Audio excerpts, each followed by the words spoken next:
our dynasty. And today of all the days, people like you need to remember what was told to the British: quit India, corruption quit India, dynasty quit India, merit now finds place in India. अध्यक्ष महोदय, सबसे पहले आपकी पीठ पर, आपके आसन पर जिस प्रकार का आक्रामक बर्ताव आज देखा गया, उसका मैं खंडन करती हूं। पहली बार राष्ट्र के इतिहास में भारत मां की हत्या की बात की और कांग्रेस पार्टी यहां पर तालियां बजाती रही। जो भारत की हत्या की बात पर कांग्रेस पार्टी ने ताली पीटी आज इस सदन में, इस बात का संकेत पूरे देश को दिया कि मन में गद्दारी किसकी है। मैं आज हिंदुस्तानी होने के नाते कहती हूं, मणिपुर खंडित नहीं है, विभाजित नहीं है, मेरे देश का अंग है। मैं इनसे पूछती हूं, इन्हीं के अलायंस के एक सदस्य बैठे हैं जिन्होंने तमिलनाडु में कहा कि भारत का मतलब मात्र उत्तर भारत। अगर हिम्मत हो राहुल गांधी में तो आकर भारत के ऊपर इस प्रकार का कटाक्ष करने वाले डीएमके के अपने साथी का खंडन करके बताएं। कांग्रेस पार्टी के एक नेता ने कश्मीर में रेफरेंडम की बात की।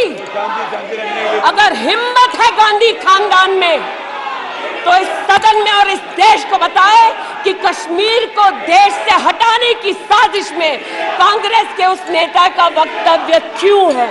You are not India because you define corruption in India. You are not India because you define incompetence. You are not India. एक मिनट माननीय सदस्य, ये तरीका ठीक नहीं है। सदन में नारेबाजी करना तरीका ठीक नहीं है। प्लीज माननीय सदस्य बैठिए, उनको अपनी बात कहने दीजिए। आपने अपनी बात कही है, यह तरीका ठीक नहीं है।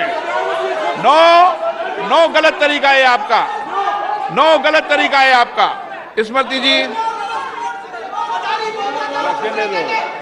पूरे महोदय शायद अपने ही कोलाहल में सुन न पाए हो, मणिपुर हमारे देश का अभिन्न अंग है, खंडित न था, न है, न कभी होगा। इनके यूपीए के अलायंस के एक नेता ने तमिलनाडु में एक वक्तव्य दिया है। पुनः कहती हूं कि भारत का मतलब मात्र उत्तर भारत। मैं आज गांधी खानदान से, कांग्रेस पार्टी से पूछना चाहती हूं, क्या भारत केवल उत्तर भारत है? अगर दम है तो अपने पार्टनर को मुंह तोड़ जवाब दे, अगर हिंदुस्तान में आस्था रखते हैं। कांग्रेस के एक नेता ने अध्यक्ष महोदय कोर्ट में जाकर वक्तव्य दे दिया कि कश्मीर में रेफरेंडम की तलाशना चाहिए संभावना। मैं आज कांग्रेस पार्टी से पूछना चाहती हूं, क्या उनके आदेश अनुसार ये वक्तव्य कि कश्मीर का खंडन हो, भारत विभाजित हो, क्या ये कांग्रेस के नेतृत्व के आदेश के अनुसार है? अध्यक्ष महोदय पुनः कहती हूं, हमारे राष्ट्र के संसदीय इतिहास में आज तक भारत मां की हत्या की बात करने वाले कभी भी बैठकर मेज नहीं थपथपाते। कांग्रेसियों ने बैठकर मां की हत्या के लिए मेज थपथपाई है। ये बात करते हैं इंसाफ की, ये चेहरा धूमिल है, ये चेहरा धूमिल है। मैं बताऊं किसका चेहरा है, मैं बताऊं किसका चेहरा है अध्यक्ष महोदय।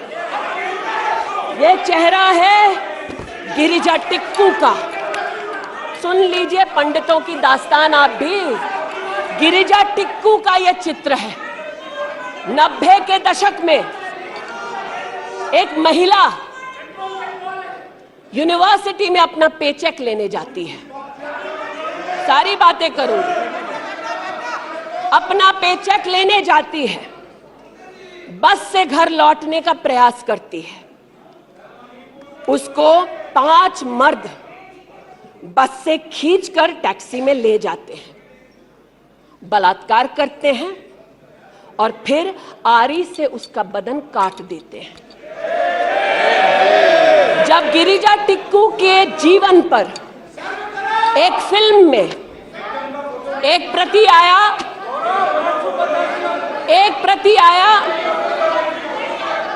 मैं आज कहना चाहती हूं कि कांग्रेस के कुछ प्रवक्ताओं ने उसको प्रोपेगेंडा कहा। सरला भट्ट, आप नहीं चाहते कश्मीरी पंडितों की दास्तान कहीं सुनाई जाए, आप नहीं चाहते वो आइडेंटिफाई हो एज विक्टिम्स। सरला भट्ट मेडिकल स्टाफ थी। 90 के दशक में उसको उसके इंस्टीट्यूट से अगवा करके गैंग रेप किया गया और सड़क के किनारे रखा गया। आज मैं पूछना चाहती हूं कि एक तरफ इनकी अलायंस के लोग हिंदुस्तान को विभाजित करने की बात करते हैं, ये आज अपने आप को इंसाफ के पुजारी बताते हैं, लेकिन मुझे बताइए गिरिजा टिक्कू, सरला भट्ट को कब इंसाफ मिलेगा? हर गली हर मोहल्ले में एक स्लोगन गूंजता था पंडितों के बीच, रलियू सलियू गलीव। पुनः कहती हूं, रलियू सलियू गलीव। आप चिल्लाना बंद करें, समझे पहले। रलियू सलियू गलीव। या तो अपना धर्म बदलो या कश्मीर छोड़ो या यहीं मरो। उनकी आवाज भारत की आवाज नहीं है। उनकी आवाज को आपने कभी नहीं सुना। मैं आज कहती हूं, इन्होंने कहा अश्रु बहाए, भ्रमण किया 84 के दौरान में। मुझ जैसे कई लोग देश की राजधानी में थे और किसी का वक्तव्य ना सुने। अध्यक्ष जी, एक पत्रकार है प्रणय गुप्ता, उन्होंने लिखा कि सिख बच्चों को कैस्ट्रेट करके उनके अंगों को उनकी मां के मुंह में ठूसा गया। आज बोलती हूं, त्रिलोकपुरी में 30 औरतों को इकट्ठा करके चीला गांव में ले जाकर उनका बलात्कार किया। सुल्तानपुरी में एक महिला ने एफिडेविट दी है, मेरे हस्बैंड को मार दिया, बेटी को शादी से एक रात पहले उठाकर ले गए और उसका बलात्कार किया। एक 45 साल की मां ने कहा सिख दंगों के दौरान कि ना सिर्फ मेरे पति को मारा, ना सिर्फ मुझे गैंगरेप किया, बल्कि मेरे सामने मेरे बेटे पर केरोसिन छिड़ककर उसको आग लगा दी गई। और आज ये भारत की बात करते हैं। कहते हैं कि कश्मीर से कन्याकुमारी तक 130 दिन चल रहे थे। मैं जोड़ों के दर्द पर भाषण नहीं दूंगी अध्यक्ष महोदय, लेकिन इतना जरूर कहूंगी कि जिन वादियों को हिंदुस्तान ने खून से सना देखा है, जिन वादियों में गोलियों की आवाजें हर दिन सुनाई देती थी, जब ये उन वादियों में गए तो जैसे कश्मीरी कहते हैं शीन जंग कर रहे थे, बर्फ के गोलों के साथ अपने के किसी परिजन के साथ खेल रहे थे। अध्यक्ष महोदय, ये तब संभव हुआ जब प्रधानमंत्री मोदी ने धारा 370 हटाई। आज इस सदन में उल्लेख हुआ है कि ये गए हैं, I have been to Manipur, you might have not been. आज इस सदन में उल्लेख हुआ है कि ये यात्रा में गए और यात्रा में क्या आश्वासन दिया कि अगर इनका बस चले तो धारा 370 ये पुनः स्थापित कर दे। धारा 370 की वजह से कश्मीर की बेटियों को दहेज के लिए अगर प्रताड़ित किया जाता था तो वहां की बेटियों के पास कानून का सहारा नहीं था, क्योंकि इन्होंने धारा 370 लगाई। कश्मीर में अगर बेटियां प्रदेश के बाहर ब्याही जाती थी तो उनके पैतृक संपत्ति पर उनका अधिकार समाप्त हो जाता था, क्योंकि इन्होंने धारा 370 लगाई।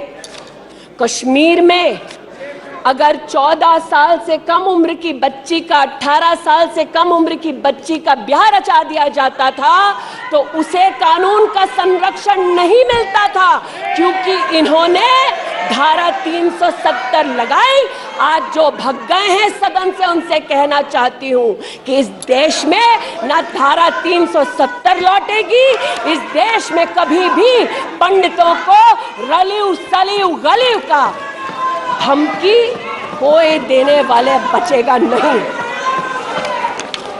आज कई यहां पर बहनें उपस्थित हैं जो वहां से तुम्हारी बात कर रही है, अपनी बहनों की बात कर रही है। आक्रोश को और राहुल जी के प्रति समर्थन को व्यक्त कर रही हैं। 84 के दंगों का विवरण सुनकर, गिरिजा टिक्कू का विवरण सुनकर, और मैंने स्वयं अध्यक्ष जी मणिपुर के मुख्यमंत्री से बात कर त्वरित रूप से वहां पर लोग पकड़े जाएं, ना सिर्फ इसका वहां पर निवेदन किया बल्कि वो लोग पकड़े गए। सीबीआई की इंक्वायरी जारी है। लेकिन जो आज यहाँ बैठे हैं, मैं उनसे पूछना चाहती हूँ, जो चले गए, उन्होंने कहा वो राजस्थान गए, और राजस्थान में क्या हुआ महोदय? गिरिजा टिक्कू को तो 90 के दशक में आरी से काट दिया गया था। भीलवाड़ा में 14 साल की लड़की के साथ सामूहिक बलात्कार होता है। इस सदन से 2 महिला एमपीज उस परिवार से मिलती हैं। बच्ची जब जिंदा थी गैंगरेप के बाद महोदय, उसे काटा जाता है, फिर उसे भट्टी में डाल दिया जाता है।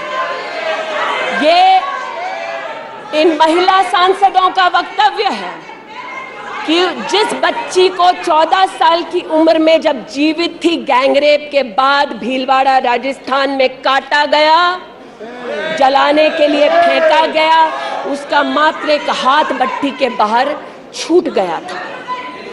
मैं आज पूछना चाहती हूं अध्यक्ष महोदय, ये आज जो जोर जोर से चिल्ला रहे हैं, न्याय की गुहार इन्होंने तब नहीं लगाई जब 60 साल की एक महिला का पश्चिम बंगाल में उसकी नाती के सामने गैंगरेप हुआ। कोर्ट में केस लंबित है, इनका दिल नहीं दहला और पूछ रहे थे कि मणिपुर के बारे में, आप नॉर्थ ईस्ट के बारे में नहीं जानते। जिन्होंने प्रस्तावना की उनसे कहती हूँ, नल्ली का मैसेकर हुआ, 5 मिनट के लिए कांग्रेस की एक नेत्री गई, लेकिन इनका क्या रुख था तब? 2012 में तरुण गोगोई जी ने स्वयं वक्तव्य दिया है कि दंगे हो रहे हैं, लेकिन कांग्रेस की केंद्र की सरकार ना ट्रूप्स दे रही है, ना इंटेलिजेंस दे रही है। कोकराझार की बात करते हैं कि मेरा वक्तव्य नहीं है, तब के कांग्रेस के मुख्यमंत्री तरुण गोगोई का वक्तव्य है। कोकराझार में हिंसा होती है, धुबड़ी में 3 महीने कर्फ्यू रहता है। आज महोदय जो लोकतंत्र की दुहाई दे चुके हैं, हम बार बार इस सदन में बार बार इमरजेंसी की गाथा को याद करते हैं। इस सदन में हम लोग बार बार उन नेताओं को, उन सामाजिक संस्थाओं को, उन मीडिया के बंधुओं को, उनकी प्रिंटिंग प्रेस कैसे जबरन बंद कर गई, उसको, इस पर विस्तृत चर्चा होती है। लेकिन इमरजेंसी के कालखंड में साधारण महिला का इन्होंने कांग्रेस पार्टी ने क्या हश्र किया। स्नेहलता रेड्डी की आज बात करना जरूरी है। बेंगलुरु की जेल में बंद किया गया और इसलिए बंद किया गया क्योंकि वो सोशलिस्ट थी, भाजपाई नहीं थी, सोशलिस्ट थी। और जब बंद किया 2 मई 1976 को, तब उन्होंने अपनी प्रिजनर्स डायरी में लिखा, और मैं कोट कर रही हूं, जो पब्लिकली अवेलेबल है। As a woman comes in, she is stripped naked in front of everyone else. When a human being is sentenced, is the punishment not enough? Must the human body be degraded and humiliated? ये स्नेहलता रेड्डी के शब्द है जो उन्होंने emergency के कालखंड में jail में लिखे, अपनी अचीवमेंट्स को बताते हुए। जून 6, 1974 में स्नेहलता रेड्डी लिखती है that at least I have achieved something here. I have stopped the horrible beatings the women prisoners used to get. ये कांग्रेस का इतिहास है और ये भारत की बात करते हैं। अस्थमा की पेशेंट थी ये महिला, जेपीजी को तो डायलिसिस ना करने दिया, अस्थमा की इस पेशेंट को दवा नहीं लेने दी। वो 2 बार एस्थमेटिक कोमा में गई और एस्थमेटिक कोमा में जाते जाते जब उनकी हालत बिगड़ी तो पैरोल पर उनको 15 जनवरी 77 में छोड़ा। चार्जशीट में इस औरत का नाम नहीं था और 5 दिन बाद उनका देहांत हो गया। इनका इतिहास खून से सना है और जिनकी हत्या हुई आज वो इनको कटघरे में नहीं ला सकते, इसलिए आज इस सदन में मैं उनका नाम ले रही हूं, उनके बारे में बोल रही हूं।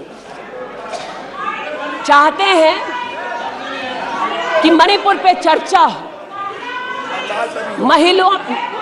मणिपुर पे चर्चा करने के लिए बार बार पार्लियामेंट्री अफेयर्स मंत्री ने गुहार लगाई, बार बार देश के गृह मंत्री ने कहा, हमारे श्रद्धेय राजनाथ जी ने भी कहा कि आप मणिपुर पे सदन पर चर्चा कीजिए, हम चर्चा के लिए तैयार हैं, भागे ये हम नहीं,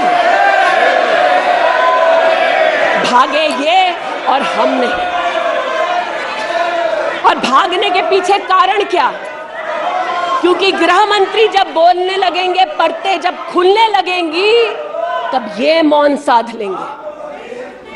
मौन मुद्रा का उल्लेख हुआ था, मौन थे ये लोग कई चीजों पर और आज भी हैं। अध्यक्ष महोदय, मेरे हाथ में केपीएमजी की एक रिपोर्ट है जो इनके कार्यकाल से संबंधित है, जो कहता है कि करप्शन की वजह से यूपीए की कार्यकाल में हमारे देश की जीडीपी की ग्रोथ को 9% का नेगेटिव इंपैक्ट होगा। ये अंतर्राष्ट्रीय एजेंसीज बोल रही थी, लेकिन ये चुप थे, आज भी चुप हैं। जो लोग जीरो लॉस थियरी सिखाते थे, आज उसी कांग्रेस के एक नेता को कोयला घोटाले के लिए सजा हुई है और वो चुप है। लेकिन चुप और बहुत सारी चीजों में रहे महोदय। 2005-06 में यूपीए की सरकार को यह ज्ञात हो गया था कि खुले में शौच करने की वजह से महिलाओं का बलात्कार हो रहा है। 2005-06 में इनको पता था, ये सरकारी सर्वे में ज्ञात हुआ है, लेकिन ये चुप थे। 2010 में वर्ल्ड बैंक की रिपोर्ट ने कहा, इनकी तब सरकार थी, कि स्वच्छता ना होने की वजह से देश की जीडीपी पर 6.4 का नेगेटिव इंपैक्ट है। ये चुप रहे। महिला का बलात्कार खुले में शौच में हो रहा था, इनको पता था, ये चुप रहे। 2014 तक देश में केवल 39% आबादी को इन्होंने टॉयलेट की व्यवस्था सुनिश्चित करके दी। 2019 तक 100% कवरेज हुआ। 110 मिलियन टॉयलेट, ये हंसते हैं इस पे अध्यक्ष जी।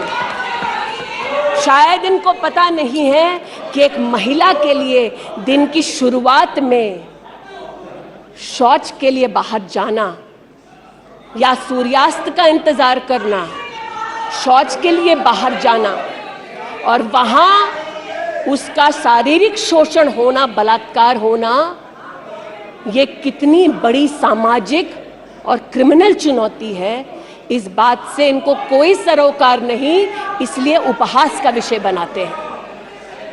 आज मुझे ये कहते हुए शर्मिंदगी है कि मैं यहाँ पर कह रही हूँ कि खुले में शौच करने वक्त औरत का बलात्कार होता है, ये उपहास उड़ा रहे हैं और महिला उपहास उड़ा रही है। शायद यही लक्षण है कांग्रेस मित अलायंस के कि औरत का बलात्कार हो तो ये हंसे, भारत मां की हत्या की बात हो तो ये यहाँ पर तालियां पीटे, ये कांग्रेस का लक्षण है। इनकी प्रस्तावना के वक्त ये कहा गया कि हम बात करेंगे मात्र एक व्यक्ति से, हम किसी मंत्री से बात नहीं करेंगे, क्योंकि मंत्रियों की कार्यशैली पर इनको चर्चा नहीं करनी। और शायद सच भी है, इनका अपना अनुभव है कि इनके यहां पावर का केंद्र बिंदु एक था। यहां पर फर्क यह है कि हम सब कलेक्टिव रिस्पॉन्सिबिलिटी के भागीदार हैं। इसलिए आज जब गजेंद्र शेखावत जी के मंत्रालय की ओर से टॉयलेट की व्यवस्था होती है तो मैं एक महिला सांसद और नागरिक के नाते इनका भी उतना ही अभिनंदन करती हूं जितना कि प्रधानमंत्री जी का। जल जीवन मिशन महोदय, हमारे देश में जब इनकी सरकार थी तो मात्र 3 करोड़ परिवारों तक नलके से पानी पहुंचता था। अब 2019 का आंकड़ा कहता है कि आपने तब तक 9.5 करोड़ तक पानी पहुंचाया और अब लगभग 19 करोड़ 40 लाख और 12 करोड़ 40 लाख तक आपका पानी नलके से पहुंच चुका है। लेकिन इनको इससे भी सरोकार नहीं कि अगर टॉयलेट बना, महिलाओं का शोषण कम हुआ, देश की साधारण महिला का सम्मान बढ़ा, तो इनसे इनका कोई सरोकार नहीं। स्पष्ट है, गरीब के घर में नल से जल पहुंचा तो कांग्रेस का उसका कोई सरोकार नहीं। ये स्पष्ट है और सही है। हमारा सरोकार है, देश हमारा है, सेवा हमारी है। आज ये उत्तेजित है कि मैं इस सदन में मंत्रिमंडल के अपने कई सहयोगी साथियों का वर्णन करती हूं। एक ऐसी महिला मंत्री का वर्णन कर रही हूं जो वर्तमान में नहीं है। जनधन के माध्यम से 23 करोड़ महिलाओं का बैंक का खाता खुला।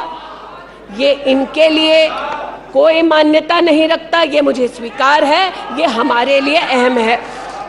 मुद्रा के माध्यम से 40 करोड़ लोगों को जो जीवन में कभी व्यवसाय नहीं कर पाते थे, जिनके पास कांग्रेस की पर्सनल डायलिंग मशीन नहीं थी, उनको मुद्रा का लोन मिला। 27 करोड़ लोन महिलाओं को दिए गए। महिलाओं को अपना व्यवसाय शुरू करने के लिए 23 लाख करोड़ रुपया सैंक्शन किया गया मुद्रा के माध्यम से। इनका उससे कोई सरोकार नहीं। 8 करोड़ नौजवान हमारे राष्ट्र के इतिहास में फर्स्ट टाइम एंटरप्रेन्योर्स बने। इनका उससे कोई सरोकार नहीं। 1,80,000 अकाउंट्स में स्टैंड अप इंडिया का 40,000 करोड़ का पैसा दिया गया, 80% महिलाएं। एक मिनट प्लीज, क्या तरीका है? वह अपनी बात कह रही है, तथ्यों के आधार पर कह रही है। आपको खंडन करना है तो आप बोलना, जब तथ्यों के आधार पर करना गलत बात है। नो गलत। माननीय मंत्री जी, माननीय मंत्री जी, आपकी अनुमति से सर मैं पुनः बोलूं तो जैसा कि मैंने कहा, महिला का अगर आर्थिक सामाजिक उत्थान होता है तो इससे इनको कोई सरोकार नहीं। सेल्फ हेल्प ग्रुप की बात करते हैं, जब इनकी सरकार थी तब मात्र 19 लाख सेल्फ हेल्प ग्रुप्स को इन्होंने 80,000 करोड़ का लोन दिया। हमने 9 करोड़ महिलाओं को 5 लाख करोड़ की आर्थिक व्यवस्था करके दी देश के सेल्फ हेल्प ग्रुप में। यह हमारा अभिमान है।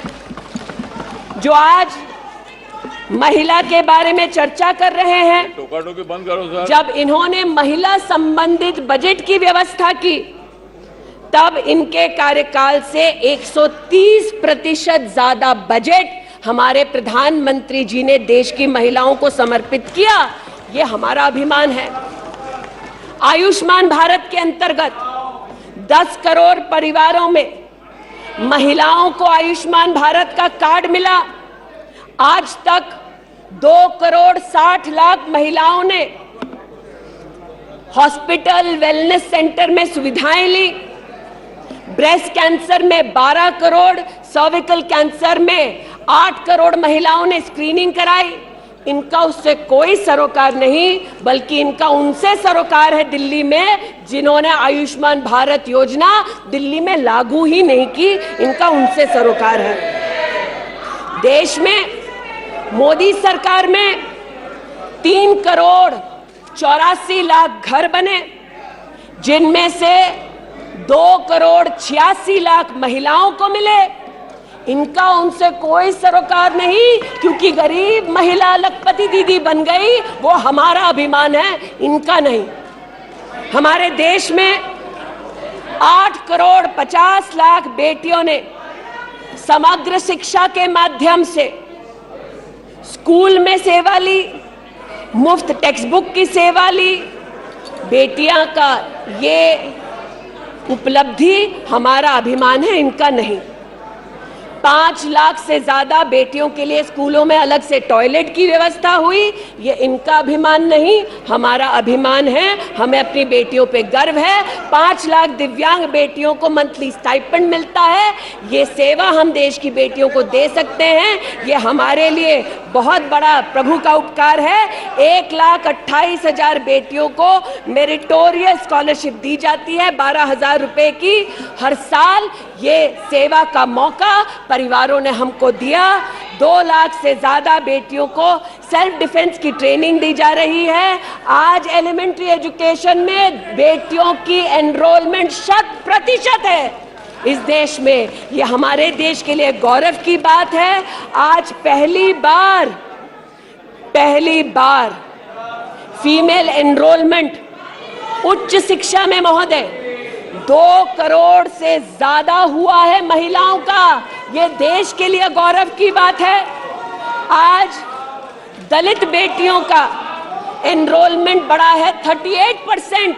दलित बेटियों का उल्लेख करती हूँ, ये चिल्लाते हैं इनको दलित बेटियों से सरोकार नहीं, हमको है। ये हमारे लिए गर्व की बात है। आदिवासी बच्चे, लड़कियां 63% उनका एनरोलमेंट बढ़ा महोदय। आदिवासी बच्चों के साथ इनका कोई सरोकार नहीं। आदिवासी बेटियों ने हमारे प्रधानमंत्री को सेवा का मौका दिया। ये हमारे लिए प्रभु की असीम कृपा है। नॉर्थ ईस्ट की बात करते हैं तो महिला ने नॉर्थ ईस्ट में 34% की इंक्रीज हुई है एनरोलमेंट में। नॉर्थ ईस्ट के मेरे सभी साथियों को, चाहे वो सदन में कहीं भी बैठे हों, महिलाओं की दृष्टि से मैं अभिनंदन देती हूँ। आज हमारे देश में महिला जो PhD करती है 99.2 प्रतिशत की वृद्धि हुई है एनरोलमेंट में पीएचडी करने वाली महिलाओं में। ये हमारे लिए हिंदुस्तानी होने के नाते गौरव की बात है। आज जो महिला शैक्षिक संस्थानों में सेवा दे रही, यूनिवर्सिटीज में, इंस्टीट्यूशंस में, कॉलेजेस में 66%, 66% उनकी वृद्धि हुई है। आप हो करते जाएं, हम तो उनके लिए बल्ले बल्ले ही करेंगे। आज मुझे ये कहते हुए खुशी है कि हमारे लेबर मिनिस्ट्री ने कहा है कि ईपीएफ में 28,70,000 महिलाओं ने अब अपने आप को सब्सक्राइबर बनाया है। आज 2017 से लेकर 22 तक लगभग 1400 महिला साइंटिस्ट को भारत सरकार की विविध स्कीम्स के अंतर्गत सहयोग मिला है। आज महिलाओं को मैटरनिटी लीव में 26 हफ्ते की पेड मैटरनिटी लीव मोदी सरकार ने सुनिश्चित की है। आज महिलाओं ने 3 करोड़ बेटियों ने, महिलाओं ने प्रधानमंत्री मातृ वंदना योजना के अंतर्गत 13,700 करोड़ रुपया अपने बैंक के खाते में पाया है। इस सेवा के लिए प्रधानमंत्री जी को आभार और बेटियों का अभिनंदन। आज हमारे देश की बेटियां सैनिक स्कूल में पढ़ सकती हैं। इस ऐतिहासिक निर्णय के लिए रक्षा मंत्री जी, प्रधानमंत्री जी को आभार। आज हमारी देश की बेटियां आर्म्ड फोर्सेस में परमानेंट कमीशन पा चुकी हैं। हमारे देश का गौरव बढ़ाने के लिए ऐसी बेटियों का आभार। आज जो महिला और महिला हक के लिए यहां बोल रहे हैं,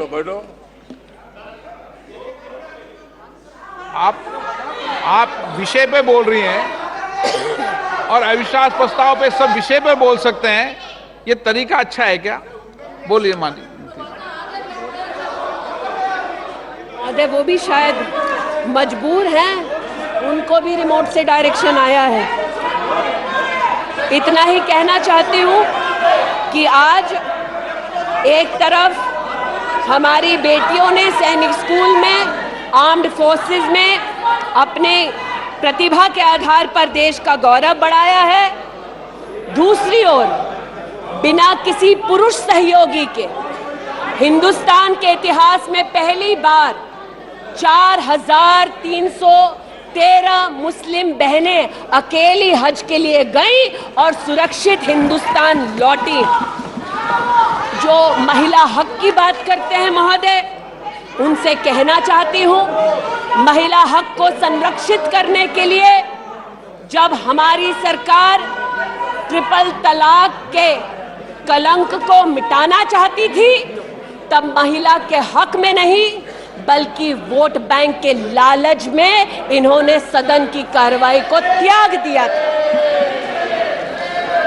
आज जब ये महिला सुरक्षा की बात करते हैं महोदय,